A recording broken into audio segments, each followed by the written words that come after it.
You're listening to a Prairie Punk House Companion right here on the Prairie Punk Press Network. The views expressed by any host or any guest on the Prairie Punk House Companion are the personal views or opinions of the people who express them and do not reflect the views or opinions of anyone else on the show or any company, employer, or any other organization that the individual expressing them has or will affiliate with in the past, present, or future.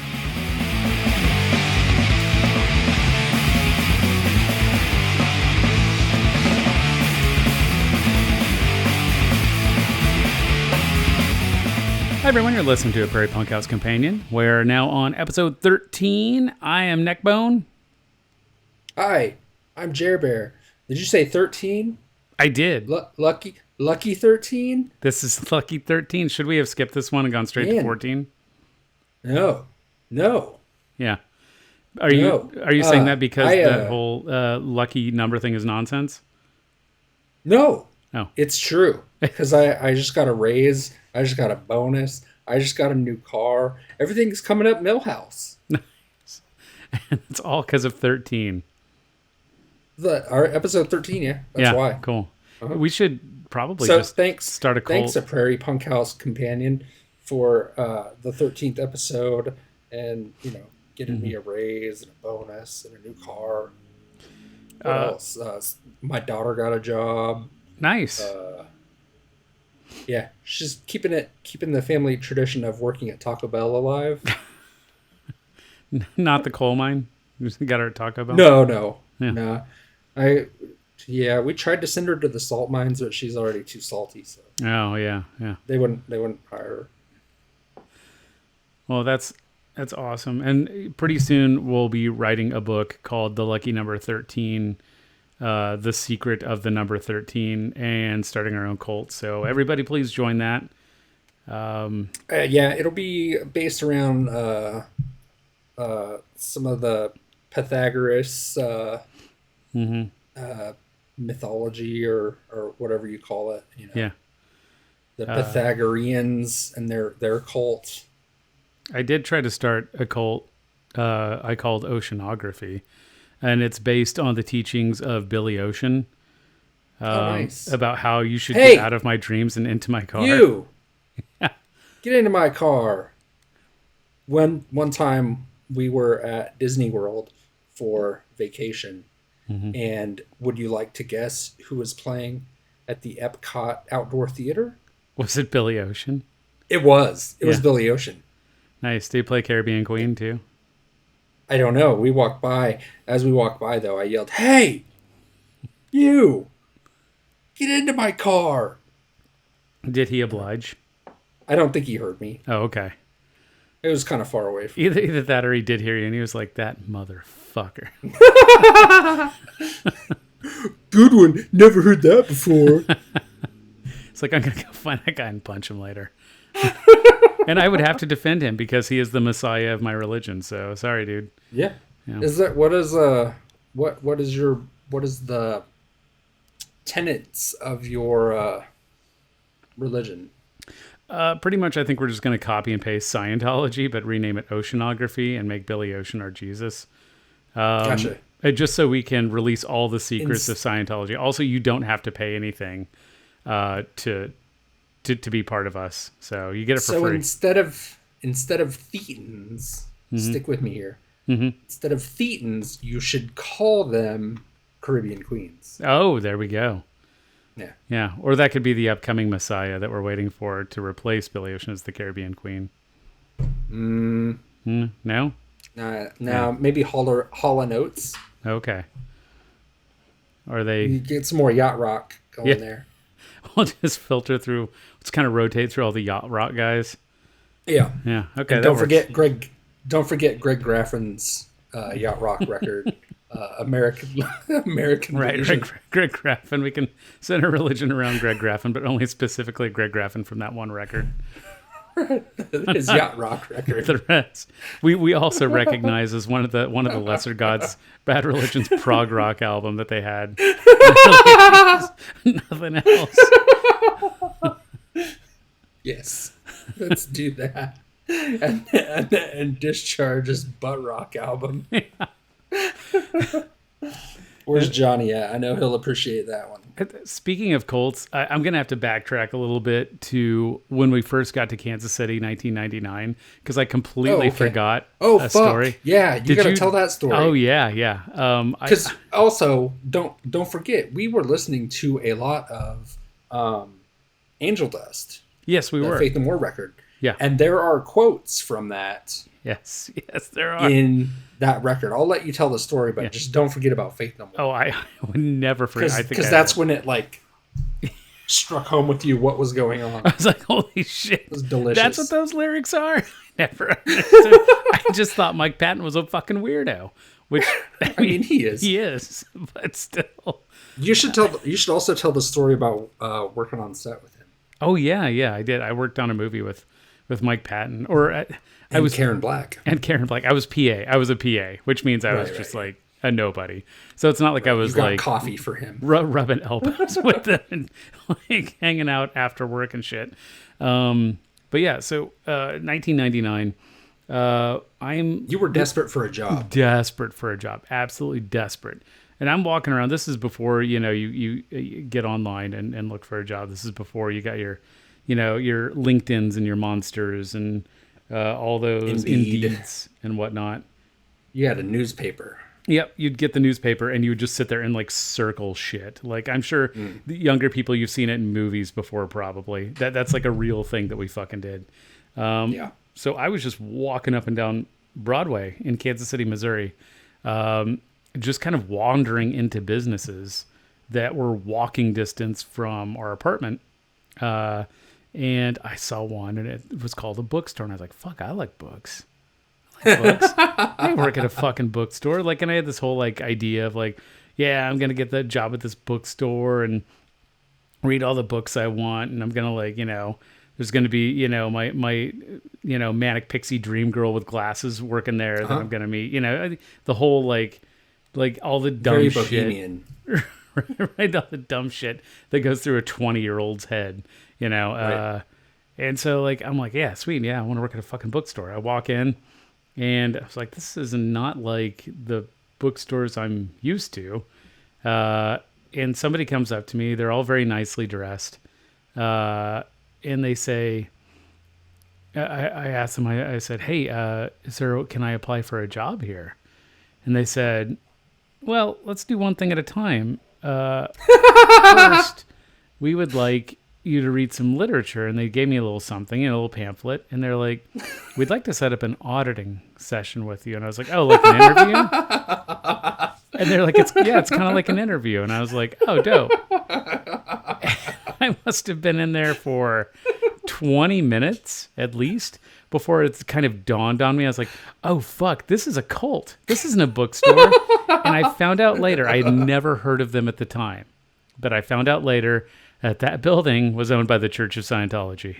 And I had been in a Scientologist, quote unquote, bookstore.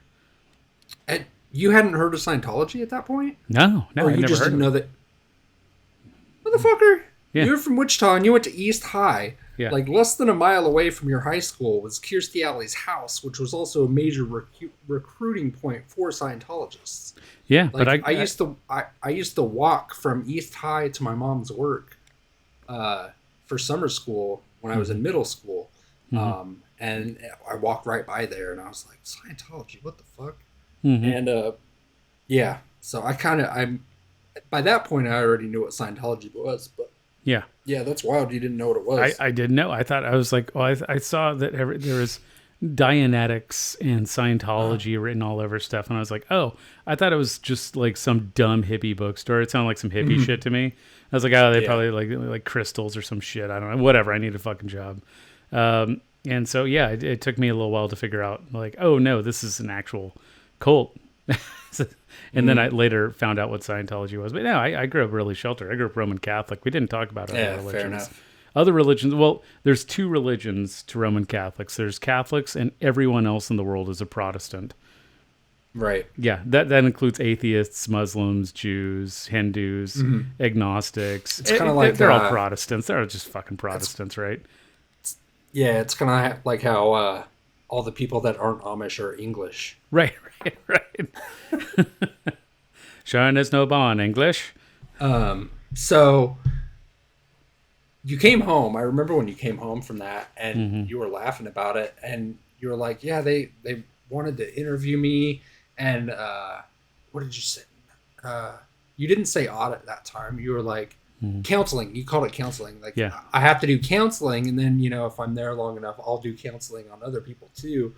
And I was like, "What the fuck?" Yeah. And then you were like, yeah, and they asked some of the questions from the Faith No More. I don't remember which song. Yeah. Oh shit! Does emotional music have quite an effect on you? I'm gonna look that up. Angel. It's the first song on the album Angel Dust. Pretty sure. Yeah. Oh shit! It's just bringing up the drug Angel Dust. Damn it. It's not Midlife Crisis. Nah. It's, there we go. Faith No More. Angel Dust. Come on. What's the first track? We listened to that all the time back then. Damn it. Just give me a track listing. Why is this so difficult? Do I need to do it? Land of Sunshine. Yeah, okay. Land of Sunshine, yeah. Yeah. Yeah, straight out of Scientology, looking brainwashing. I almost said mind washing. No, go if you've never heard that song, and even if you have heard that song but haven't heard it in a while, go listen to that track. It's also, that whole album is really good top to bottom. I think it still is. It's such a good record. Yeah. Let's see. What was that fucking... Oh, Firecracker. That was the movie. Firecracker. The movie you PA'd for? Yeah. So in 2005... Maybe we should do a movie review. Firecracker? I think we need to. Yeah. We've got to do it now. I really hate the way that Ginger brought Mike Patton his coffee. I don't even know. Sucks. I don't even know if I'm listed in the fucking credits. Probably not. Maybe I'll start an IMDb page since do you have IMDb page for a P8 on a movie. I was in a short film, a local film in Kansas City that I called First Date. Nice. So I was an extra on a TV show called Power Book 4: Force. Sweet. I played Sounds photographer really number good. 1. Yeah, you might be able to see me next season. Not giving any spoilers away, but keep your eyes open for photographer number 1 in some episode. I don't even know which episode. Wait, I thought you said you were 4. No, I'm number 1 photographer, baby. You're first chair photographer? First chair. Hell yeah. I was the only one there who actually worked as a photographer in the past. So I'm the real deal. Oh, yeah. Yeah. You brought some reality to the role. Yeah. You really put yourself into that. It's true. It's like when Arlie Ermy played the drill sergeant and he really had been one. I was actually a photographer. I'm basically Arlie Ermy, but less Republican. Firecracker. Firecracker was the film I PA'd on in 2005. It was from the only semester I went to the University of Missouri, Kansas City. UMKC for short. I took a film class. What's that? You were a kangaroo? For one semester, yes. For one semester? Nice. Yep. And I took a film production class. Mm-hmm. And one of the things that we did for that class was we needed to go PA for a movie, which is a pretty tall order in Kansas City. Yeah. And so I got a job as a PA working on this movie called Firecracker, being shot out in Wamego, Kansas. And if you know anything about Kansas geography, Wamego is near Manhattan, Kansas. So that's about a 3-hour drive from Kansas City, like 2.5, 3 hours each way. So, and it paid nothing. It paid nothing. It paid $0. Yeah. And I had a Dodge Neon, like a 1990 Dodge Neon or some. Yeah, you did. Shitty car. Yeah. It was a Neon for sure. And there was a girl in my class who would like ride out with her. She didn't have a car, and so she was like, "Hey, can I ride with you?" And I was like, "Yeah, sure, whatever." Like the company. And I'm pretty sure that Mike Patton slept with her. Yeah, probably. Pretty sure. Pretty sure.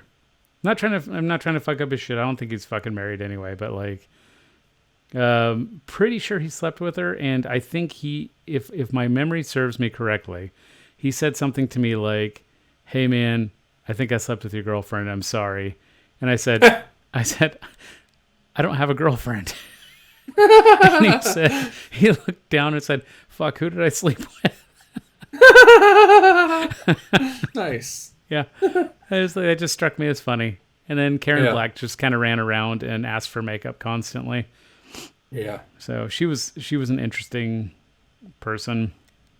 Yeah. I heard she was really pleasant to be around. I don't want to speak ill of the dead because she has passed now, but I'm willing to speak ill of the dead. So I'm going to go ahead and do that now. She was kind of a dick. I'm not going to lie. Well, I mean, she's old. Right. She was mistreated by Hollywood. She absolutely was. She got treated like crap. Queen. Yeah.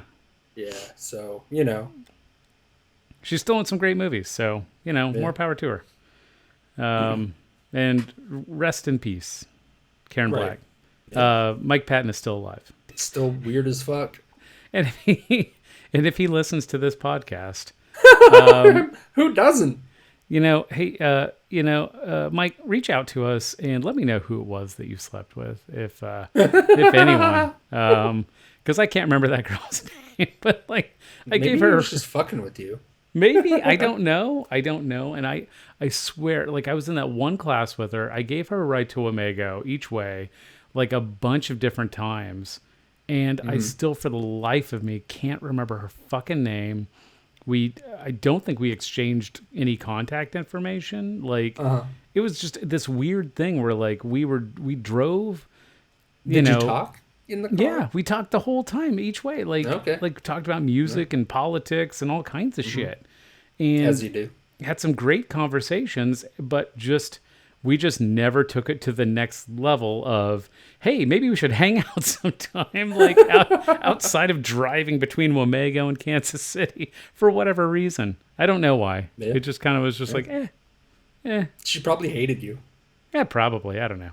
I was kind of a dick back then. While living at the Central House, I finished up my associate's degree at Kansas City, Kansas Community College, the best community college in all of Wyandotte County.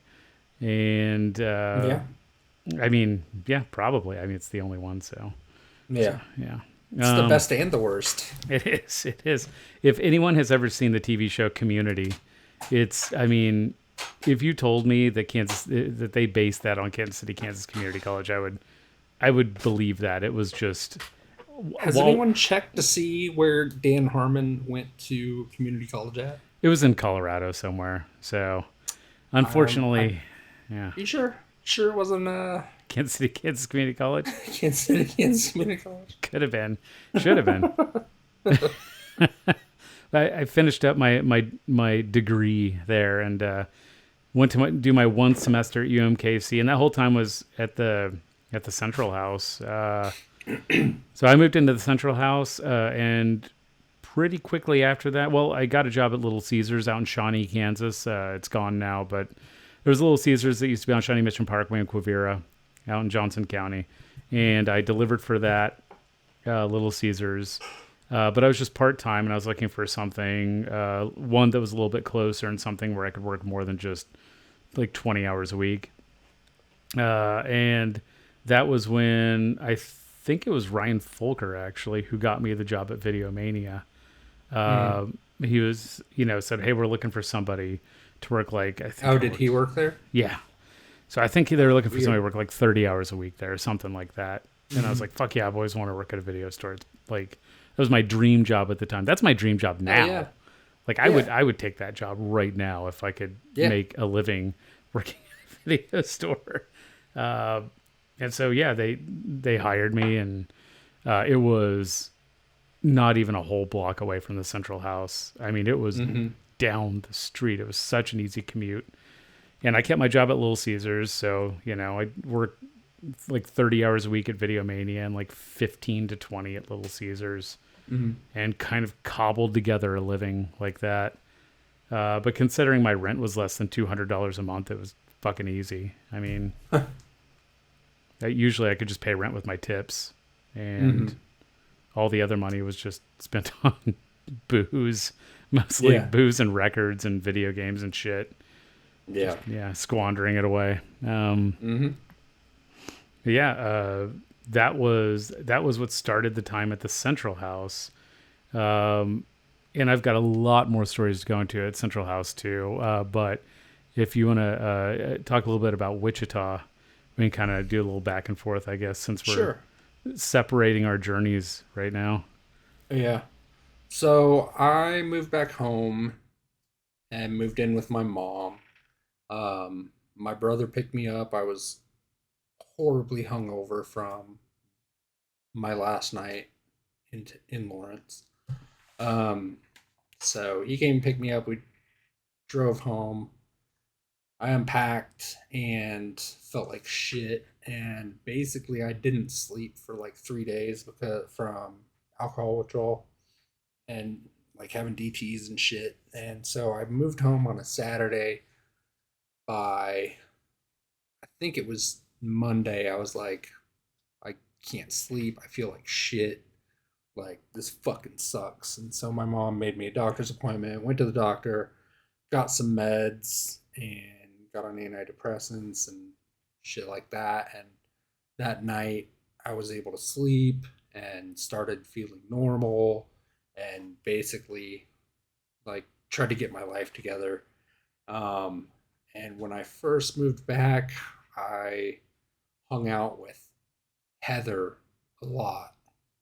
Um, and we basically just hung out and watched Buffy the Vampire Slayer. And like, I tried to be normal. And Sean worked at a Vespa shop because that was the same time Vespa was making their US comeback. Um, Selling scooters again, and we had a Vespa shop in downtown Wichita. Sean worked out as a mechanic, so I hung out at the Vespa shop a lot. And uh, Sean was also in a band called Solaget. Um, Trying to describe it, their guitar player David is a really, really, really, really, really good guitar player. It was kind of jazz, indie rock, post rock type of thing. They were a three-piece, drums, guitar, and bass, and they had a standing gig every Monday night at the Shamrock. So I wound up going there like every Monday and watching them and playing pool and getting back into this scene in Wichita.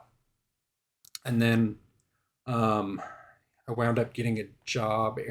Aaron was a manager at Warehouse Music, which was a CD store. It used to be Blockbuster Music in Wichita on Kellogg and Woodlawn, and then changed to Warehouse Music. So I got a job there, and Aaron was my boss, kind of, and Heather worked there too. Um, and our friend Josh, who wound up being the other bass player in Spirit of the Stairs. So Aaron, Josh, and I worked at Warehouse Music together. We all were into the same kind of thing, and we decided to start a band, and that was Spirit of the Stairs. And when we first started, it was just Aaron, Josh, and I. So it was drums and two basses, and we were heavily influenced by like Sonic Youth, Trans Am, Mogwai type stuff. We didn't have vocals, we just played kind of noisy post rock stuff. We all used a lot of effects pedals and started making music. And since Solget had their standing gig at the Shamrock every Monday night, we started playing with them every Monday night. And that's about the time, well, back up.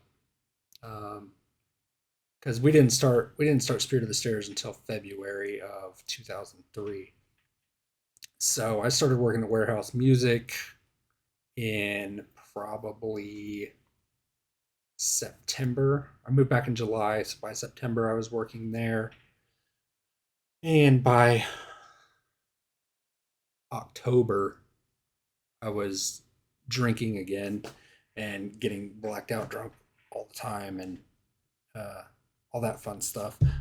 Justin's dad, Lee Shiny, had an art gallery next to the Fish House, which, uh, for those that don't know, in Wichita, there was a group of artists that purchased a warehouse in downtown Wichita, called it the Fish House, and it, downtown Wichita was basically abandoned at the time, so they converted this warehouse into an art gallery collective type thing. And then in the early 2000s, other people started moving in. Lee Shiny had a gallery there. There were some other galleries in there.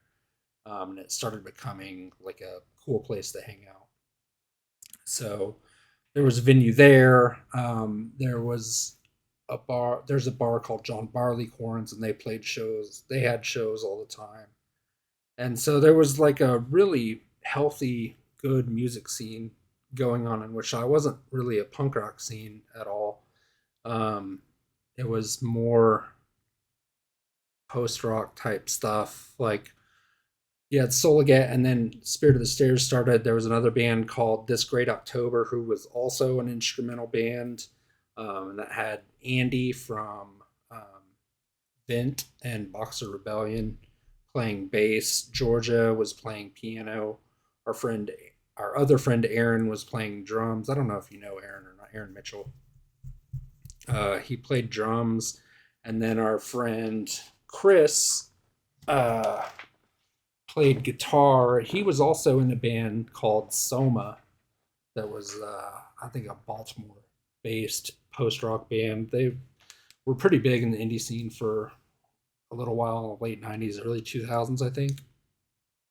So there was like this really cool post-rock scene here that we were a part of and helped build. There was another band called Ricky Fitz, who was closer to like math rock, screamo type stuff. I don't know, it was fun.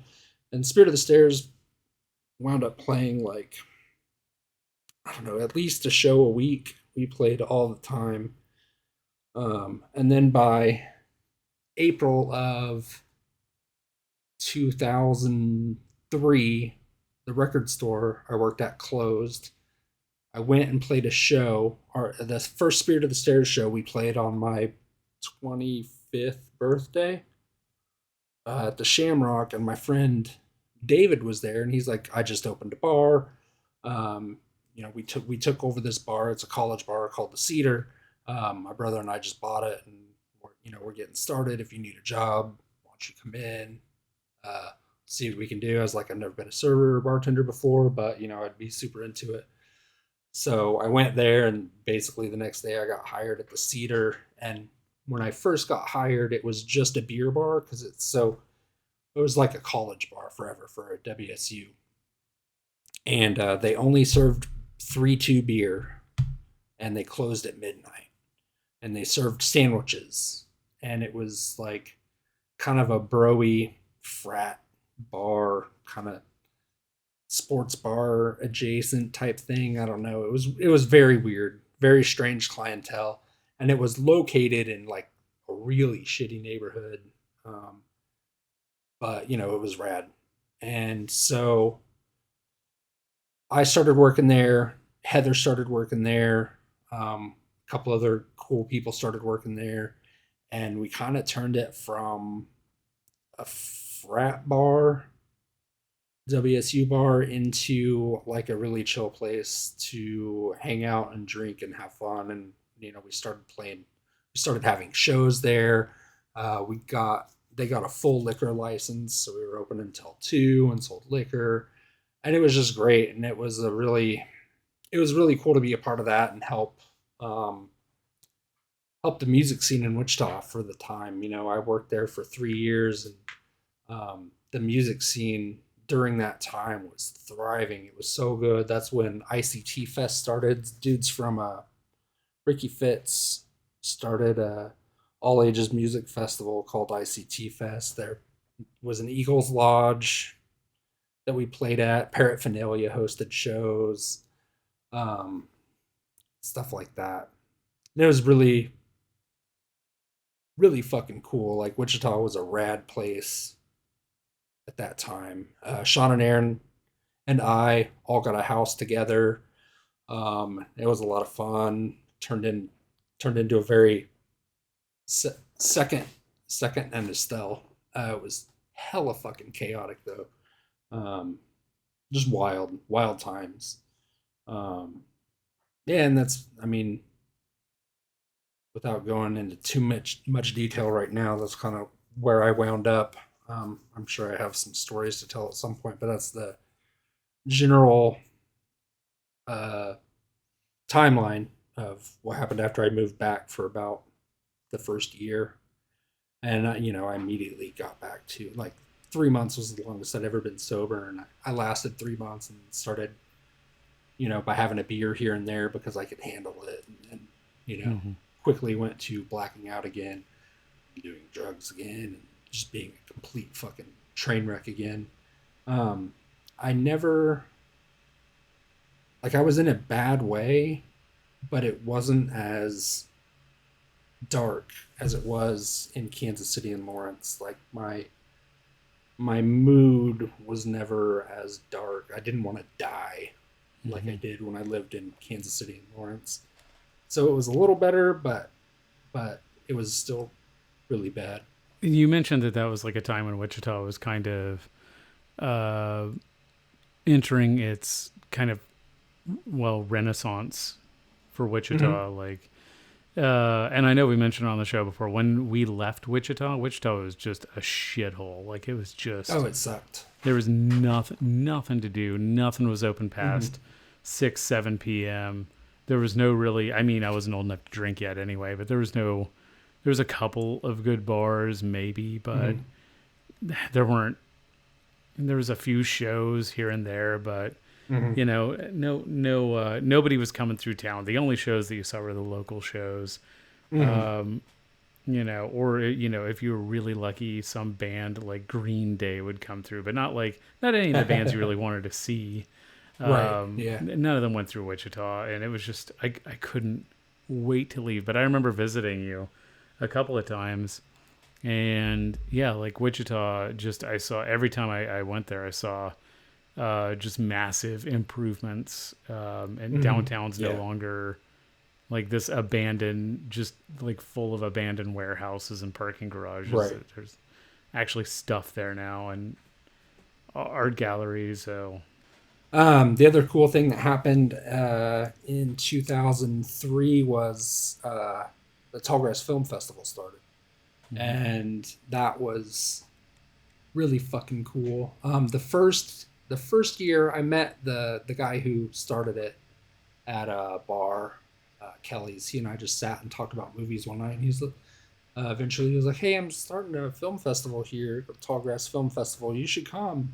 And a lot of it was at the Fish House. Had a lot of events there, and all sorts of stuff. And it was pretty low key that first year. And I, walked around like I was a badass and just went wherever I want, acted like I belonged there. So I never got charged to go in anywhere. No one questioned my being at places. So I just kind of strolled into all the after parties and events at the film festival the first year. I don't think that year I met anybody super well known, but I wound up volunteering for the film festival for 9 years. I was a programmer, which means I watched 250, 300 movies and helped pick which ones to bring to town. And when they were here, I introduced films, hosted Q&As, and hung out with filmmakers and actors and all the people that would come to town for it. I met Elliot Gould. He just had handlers that kind of turned him in a direction, and he would walk that way, and was just kind of like wandering around with handlers. Gary Busey went to a hibachi restaurant with everyone and pulled a sword off of the wall and started swinging it around like Gary Busey would do. scared a lot of I people. would have been really disappointed if he just was really just normal. Yeah. Like, I'd be like, no, I've been so lied to. Met Jason Ritter. Met Philip Seymour Hoffman's brother, Gordy, who was at a screening of, this is in 2009, so there was still like anti-vaxxers were still taken somewhat seriously. And there was a screening of that film, and he came up to me, and the filmmaker was a woman, fairly cute, I suppose. He asked me what I thought of it, and I was like, I think it's anti-science bullshit. And he was like, yeah, but she's pretty cute, isn't she? And I was like, all right, man, go for it. I don't know if did you ever see the movie Love Liza? Oh yeah, Philip Seymour Hoffman movie where he huffs model boat or remote control boat fuel. Yeah, I saw it like when it came out. I think I was working at the video store, honestly, when that came out, because that's probably where I got it from. So that's his brother's movie. That's Gordy Hoffman's movie. He wrote and directed it. So horribly depressing movie. Jesus Christ. Yeah, I remember it being really sad. Philip Seymour Hoffman is amazing in it. And he's addicted to huffing gasoline, basically, because his wife committed suicide. And he was too scared to read the note that she left him. It's a really sad movie, but really good. You should watch it. Yeah. Everybody who listens, the tens of people that listen to our podcast, you should watch Love Liza. I remember liking it a lot when I watched it 20 years ago. So yeah, it's been a long time since I watched it. The filmmakers of Blackfish, I met them. Manny is his name, and he heard the story about Crass making the fake phone call between Margaret Thatcher and Ronald Reagan about Russia doing something. I don't remember what. He heard about that story and asked me about it, and he was briefly looking in, like, considering making a documentary about that almost national crisis. That was cool to be a part of. Wichita's, I mean, I'm an old man now, so I don't go out too much. I don't know how cool it still is, but in the mid-aughts, it was really fucking rad place to be. Yeah. There was a lot going on. It felt really good to be a part of that scene at that time. Really similar to like the punk scene in Lawrence, but just completely different vibes. Like, that was something interesting to be a part of as well. Up in Lawrence, in the Kansas City area, this was a similar feeling, a similar sense of community, but just like different. It wasn't, there was very little politics involved. It was mostly just building a scene. I missed fucking Bobcat Goldthwait when he came to town for the festival. Well, I mean, we still got to hit up Bobcat Goldthwait though, because he's got to direct our 50 Shades of Gary. Fuck yeah. Yeah. When we do more movie reviews, we have to do Shakes the Clown. Yeah, for sure. After all, it is the Citizen Kane of alcoholic clown movies. That's so specific. I love it. That was the tagline. I don't know if you remember any of the marketing for that. The tagline for the movie was, "It's the Citizen Kane of alcoholic clown movies." And the bad guy. Who could argue with that? Yeah, who could? I don't know. Orson Welles? Maybe. He's dead. And as we discussed earlier, we shall not speak ill of the dead. Except when we do. Except when we do, right. So the antagonist, have you seen Shakes the Clown? I don't think so, actually. Okay. The antagonist of the movie, the villain, is SpongeBob. Oh, Tom Kenny. Yeah. Nice. He's awesome. He's the antagonist. Yeah, it's like, if you don't know much about it, this is off on a fucking tangent, but who cares? It's about, Bobcat Goldthwait's character Shakes the Clown, and he is an alcoholic clown and is trying to get his shit together, trying to get a TV show, I think, or something like that. Mm-hmm. And yeah, there's just like a group of clowns, and they're, there's two competing groups, kind of like West Side Story, only with clowns Sure. that are drunk. Yeah. And they compete for supremacy. And yeah, it's fucking great. It's great. Nice. You really should watch it. And Right. for those not in the know, Bobcat Goldthwait is punk as fuck. And for anyone who doesn't know what West Side Story is, it's the Warriors. Yeah. It's like a worse version of the Warriors, yeah, but with music. If you're listening to this, you should at least, I would expect you to at least have like some knowledge of punk rock.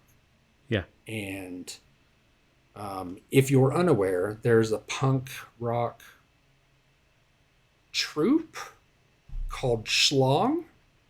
Mm-hmm. And they did a record of the West Side Story called The Punk Side Story. Mm-hmm. And it's, all the music from West Side Story, only punk, and it is just delightful. It's good I'll send it to my wife too. My wife's actually a big West Side Story fan. Yeah, Schlong was part of the East Bay scene. It's like a bunch of East Bay musicians that do. Nice. They do a lot of different stuff, but Punk Side Story was one of my favorite things that they did. Yeah. So you were doing the film festival stuff, and I was settling into the Central House around that same time, and the Central House, especially after I got my job at Videomania, every single night. Sometimes I'd work days at Videomania, but I closed it a couple of times too. And we closed at midnight. In Missouri, bars close this is in Kansas City, Missouri. And in Missouri, bars close at 3 instead of 2, or they can stay open until 3 with a special license. And there was this bar down the street called the Newsroom that had that license, so they could stay up until 3 a.m. And so every single night we'd close, and I'd meet up with my roommates and the people I worked with, and we'd all go to the Newsroom and just drink ourselves stupid. We had about 3 hours to just get as drunk as we possibly could. So a lot of like double fisting and stuff like that. So I'm pretty sure that when I came up there, we went to the Newsroom and we stayed well after 3 a.m. Yes. So the bartender... Allegedly. Allegedly.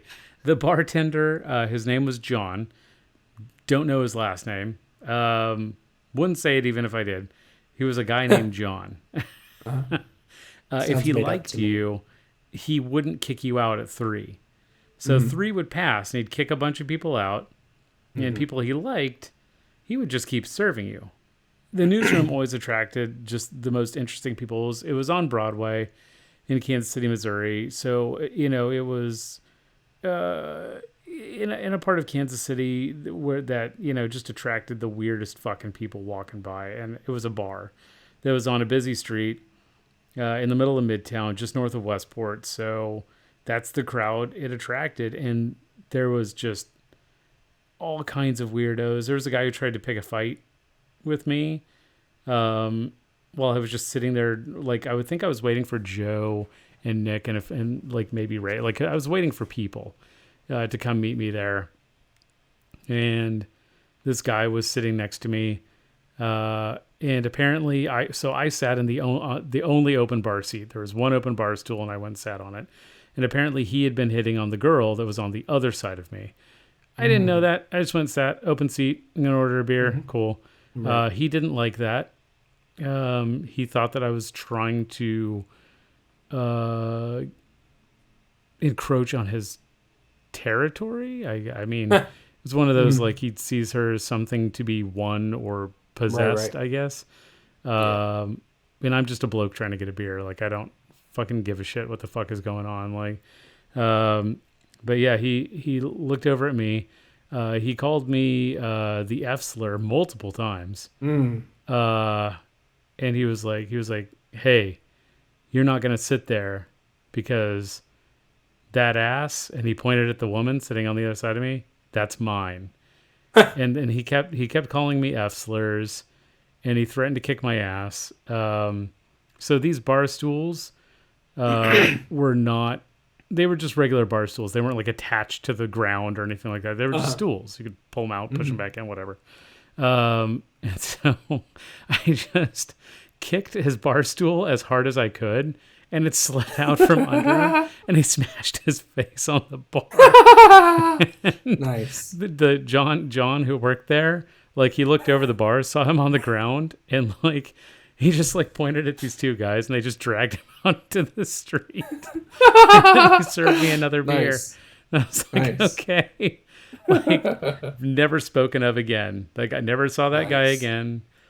My friends showed up shortly after, so we went and played pool. Like, just reminiscing about that the other day. I was like, it was just an odd thing to happen. But that's funny. I'm glad I got out of having an actual fight with him. He was too drunk to fight anyway, so yeah, he was really obviously just wasted. One of the bars that we all hung out with in Wichita back then was Kelly's Irish pub, and we knew the owners. We're friends with them. We were there every night and stuff, and I would play this game where because I thought I was hot shit. I was in a band. I walked around town like I could do whatever I wanted, and people enabled my behavior. So I walked around like I was hot shit. So I liked to play a game where I would get somebody so angry they would want to fight me, and then turn it around so they would buy me a drink. So I would get to the point of almost fighting, and then back it up so they would buy me a drink afterwards, because it was fun. It was a fun game. Aaron M is actually the one who initiated this, because he saw some of my interactions, and he was like, I noticed this thing you do. And I was like, well, I didn't know I was doing it, but now I do, so I'm going to try and do it more. So one time we were at Kelly's, and this dude came in, and he was with a girl, I don't know. He was trying to order a drink at the bar, and they weren't coming to him quick enough or whatever. And I was like, I raised my hand and got a drink before him because I'm a regular, they like me, and I didn't piss him off. And he yelled at them. He's like, hey, why'd you serve this F slur before me? And I was like, look, man, first of all, there's nothing wrong with being gay. Second, just because I dress better than your girlfriend and she wants to fuck me doesn't make me gay. Like, he immediately got pissed off and got in my face and said he was going to kick my ass or whatever. And at the end, I got a drink from him, and I think he got kicked out actually for being an asshole later in the night. But that was a fun game. I used to go to a place called Kelly's in Norfolk too. The problem with a bar called Kelly's is everywhere has a fucking Kelly's. Yeah, everywhere has a Kelly's. Yeah. Wichita doesn't have a Kelly's anymore because it closed down. Yeah. I don't know if Kansas City does. Norfolk definitely does. Kansas City did. What's that? For a while. Kansas City did for a while, and it was really bad. Yeah, you went there with me a few times. Yeah, and it sucked. I didn't like it. It had the worst bathroom I have ever been in. It did have that pizza place next to it, though. Yeah. That was one of the good things about Kansas City is there was pizza by the slice fucking everywhere. Joe has a theory that basically any bar, unless it is specifically given some kind of other cultural identity, the default for all bars is Irish pub. Yeah, it's just like a default setting, especially in like Wichita, Kansas City, Chicago, places, the Midwest, basically. Right. So, and I think he might be right. I think it's just, and I think that Kelly's might be the default name if you can't think of another name. They're just going with the default settings of it's Kelly's, it's an Irish pub, whatever. It just goes to show our complete lack of identifying culture. Yeah. Here. Right. I mean, other than Midwest, but I mean, what's that?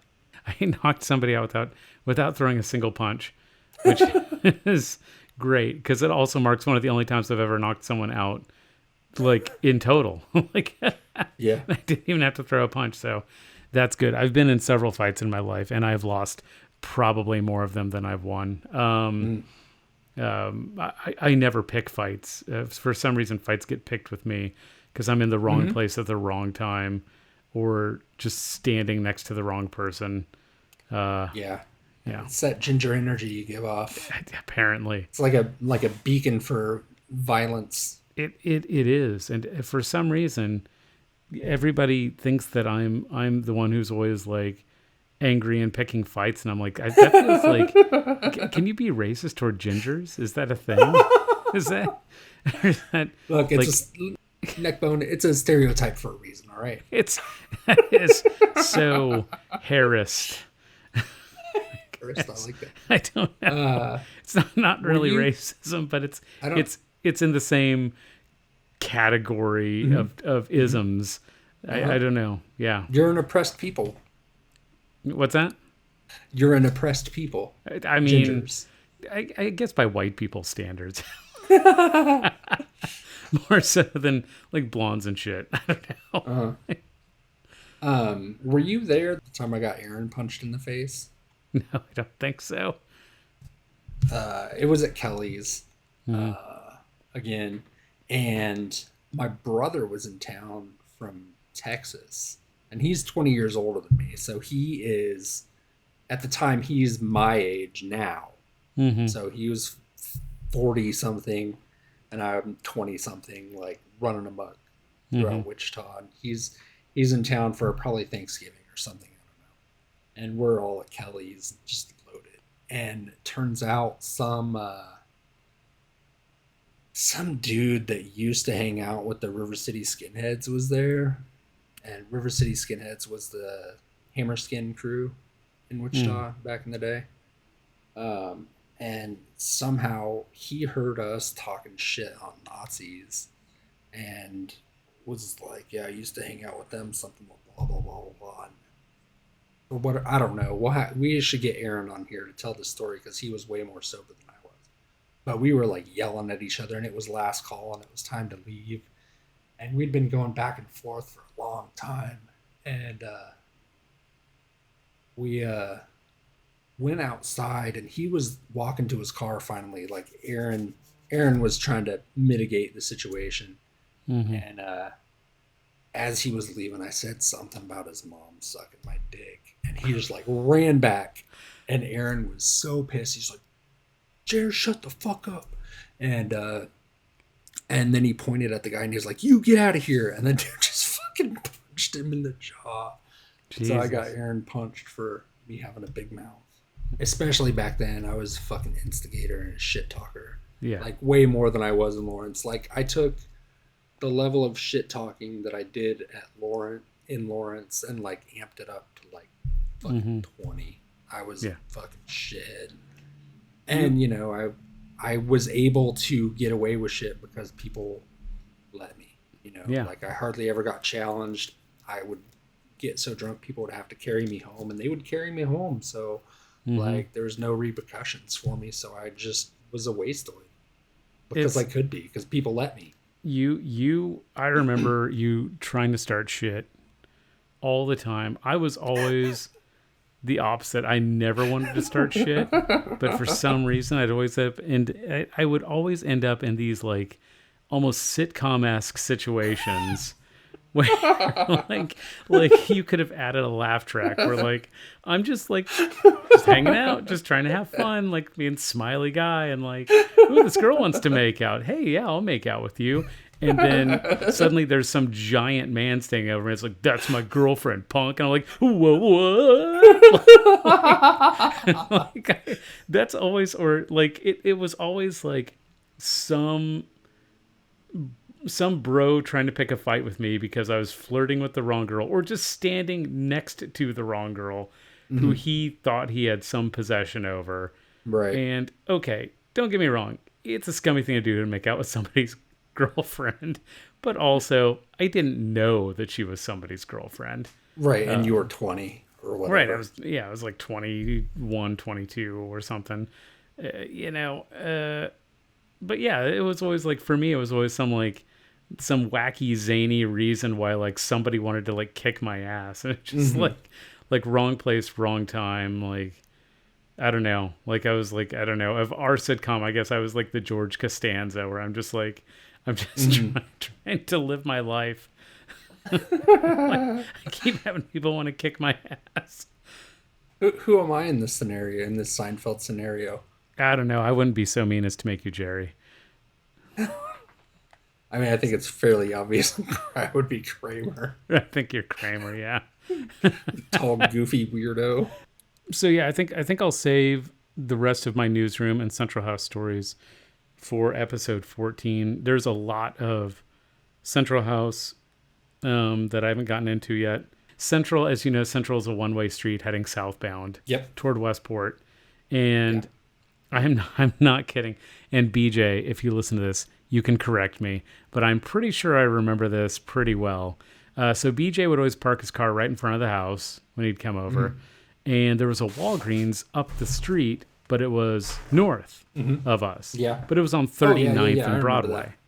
Yeah, like a few blocks away, not that far. And I'm pretty sure that BJ would get in his car, drive south to Westport, turn right, then turn right again on Broadway, and drive to the Walgreens to buy cigarettes, which one time I walked, and I got there before him with him driving. Yeah, that sounds right. I mean, if I remember correctly, he also drove like a grandma. Yes, he did. And he would drive unnecessarily short distances. Yeah. And Joe got, this is also like the 39th and Central corner. This is where Joe got spanged while he was walking by people in a car. So people in a car drove by, slowed down, rolled down their window, and asked him for change.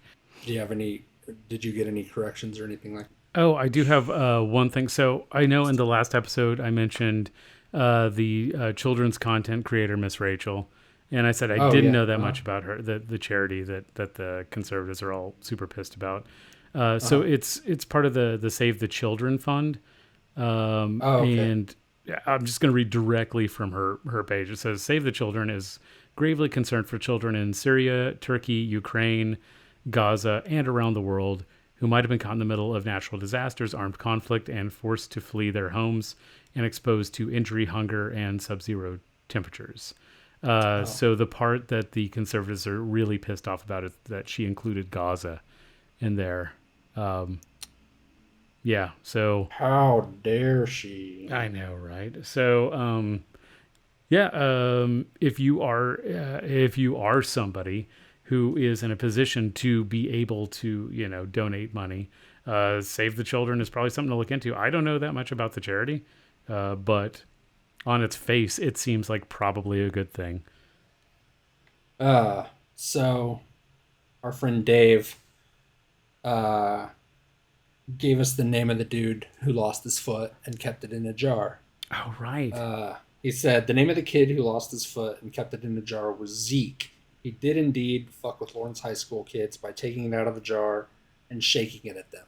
Yeah. So that is a accurate story that you had.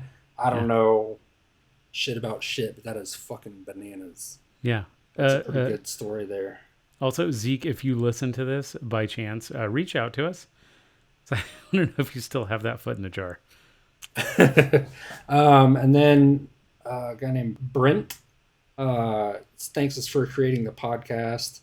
He says he's spending his Sunday listening, reminiscing about his younger years, going to and playing mini shows at G Coffee in the Pirate House. Such a great time and community to be involved with.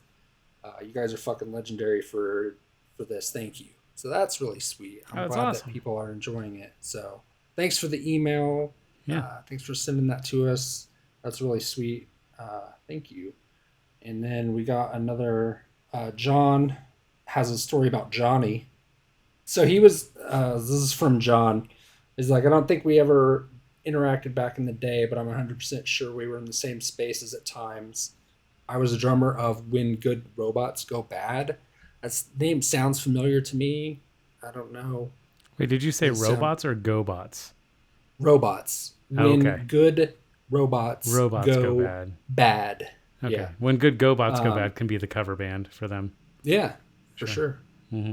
Yeah. I only had GoBots because I was poor. I couldn't Yeah. afford Transformers. I got GoBots. I had not even just the real GoBots. I had the off-brand, the ones that had the GoBots label, but they weren't actually any GoBots you would see in the cartoon.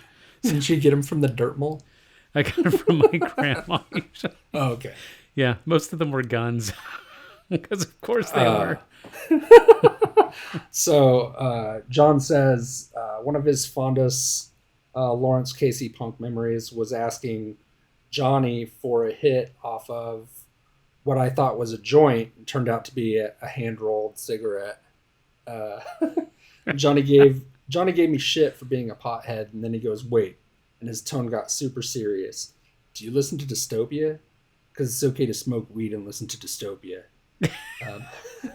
I lied and said yes, having never heard of Dystopia. I just wanted the older kid to think I was cool. So it's really funny to hear somebody refer to Johnny as the older kid. The older kid. He's like our little brother. I still think of Johnny as being like 20 years old, even though he's in his 40s now. Yeah, for sure. So he goes on. Johnny said, all right, and we drifted up to the band starting at the Pirate House. That weekend, I got my friend who had a computer to Napster Dystopia and burned me a CD. Changed my life, and I still listen to Dystopia on the regular. Thanks for unlocking that memory with the podcast. Nice. He did say that I could share that. So and nice callback to Napster. I forgot they existed. Yeah, right. So thanks for writing those in and corrections and all that stuff. I really like interacting with people, so send more messages and emails and stuff. Super rad to talk to people and hear from people. Yeah, keep sending us messages and keep spreading the word. Get people to listen if you can, and also don't forget to subscribe to our new podcast, Punk Movie Review. We actually are going to have 2 come out back to back the week after this episode is released. So we're going to be doing Suburbia and Suburbia back to back. Yeah. So, one I remember being not good, and one I remember being better. I watched the trailers for both of them today, and I started having memories flood back about both of them.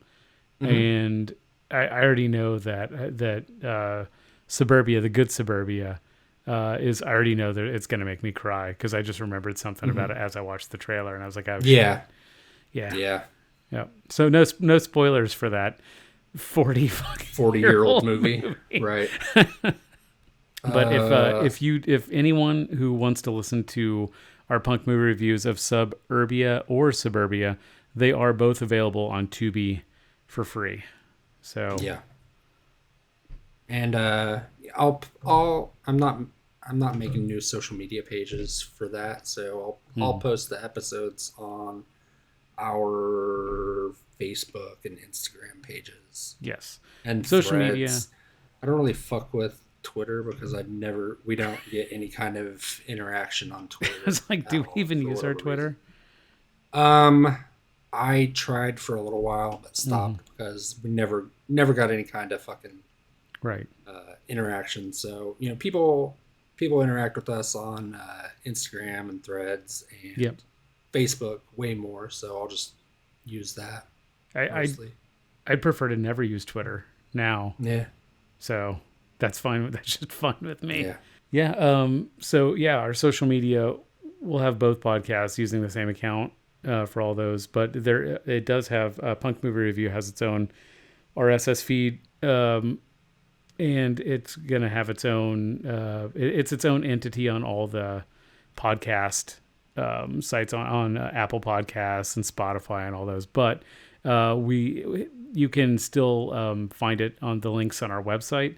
And we also post it to our Facebook page every time new episodes come out. So it is super easy to find. And you can honestly just Google Punk Movie Review. And I think we're like one of the first ones that comes up. Just look for our lovely faces. And so our Facebook page, I don't think we ever talk about it really, but it's a Prairie Punk House Companion, which is the name of our podcast. Right. And on Instagram, it's prairie.punks because it wouldn't let me do a Prairie Punk House Companion. Instagram is at prairie.punks. PUNX, by the way, not PUNKS. I don't know what that would do. Our website is www.prairiepunkpress.com, all one word. And you can find links to everything on our website. Yeah. Do people go to websites anymore? I don't know. I do, but I think we're old. Yeah. Yeah. I'm wondering if we should make a Reddit page too. Yeah. We probably should. Make a subreddit or something. Mm-hmm. I'm scared of Reddit though a little bit. Yeah. It could be a pretty toxic place. I've been on a few Star Trek subreddits. Oh yeah. And it's some of that shit kind of scares you off from the fan base. I am a fan. Yeah. I'm a proud Trekkie. But Jesus Christ, man. Fans are pretty awful though. Like fans of things, they have a lot of passion and it causes a lot of unwarranted responses to things that don't really matter. I only go to Reddit for Monster Hunter video game stuff. Oh, nice. Yeah, because I am that nerd. If anybody that listens to this also plays Monster Hunter, hit me up and we can play Monster Hunter together. I'm trying to get Neckbone here to get it. There's a new game coming out next year, and if he gets it and we start playing, you may get some Monster Hunter punk rock streams. We'll see. Yeah, I have a streaming setup. I can do it. Okay, I'll start playing it. I just finished Far Cry 5 recently, and now I'm playing Far Cry 6. So I've been on a Far Cry kick for some reason lately. I have only played Far Cry 5. I didn't finish it just because it got tedious. It's a long-ass game. It's long. And Far Cry 6 is long, too. I'm, like, if I see an icon on a screen, I have to go there and figure out what it is. So I get stuck doing all the side quests, so Far Cry is just a bit much. I did like the whole cult of it, though. The whole cult of it all was a lot of fun. Right now I'm playing Final Fantasy VII Crisis Core, which is the side story about Zack, who Cloud kind of stole his persona from. I don't know how much you remember of Final Fantasy VII. I used to play it a lot. But it's been a while. That was my go-to game in like what year was that? 97? 99. 99? Was it? I thought it came out a little earlier than that. It came out in 97. I played it a lot in 99. Oh, okay. I played it when I was in Kansas City by myself. That's what I did. Because I started playing it a lot at Jason Dallas's house. Yeah, because Aaron had it. Yeah, or, right. I don't know whose it was, but it was Aaron played it most of the time. I think the PlayStation and the game were Aaron's, but for some reason they lived at Jason Dallas's house. Well, also, I think Aaron lived at slept on his couch Jason's most of the house. Do you remember Jason's shithead cat that he got? Yeah. That lived there? Yeah. That was a fucking terror. That place was a dump, too. It was really weird because you had to walk through his bedroom to get to the bathroom. I never cared for that. Yeah. That was an awful situation. If I crashed there, I'd just go piss outside. Yeah. It was easier. Yeah. Instead of crashing there, I would just go to the Fannings because it was actually better. There was a few times where Aaron crashed on the couch and I slept on a sleeping bag on the floor, and I just regretted it because I feel bugs crawl over me and shit. All right, everybody. Thank you for listening. Episode 13. Thanks. Like I said, look out for Punk Movie Review. That will be coming out 1 week after this comes out. I'm going to go pee. I don't need more coffee, though. Oh, I don't need more coffee. I do have to walk my dog and go pee. So I'm going to go do that. Well, yeah, you're late. I am, yeah. Munchkin is in the other late. room, and I can hear him heavy breathing, waiting, just waiting for me to come walk him. I have to pee. Bye. Bye.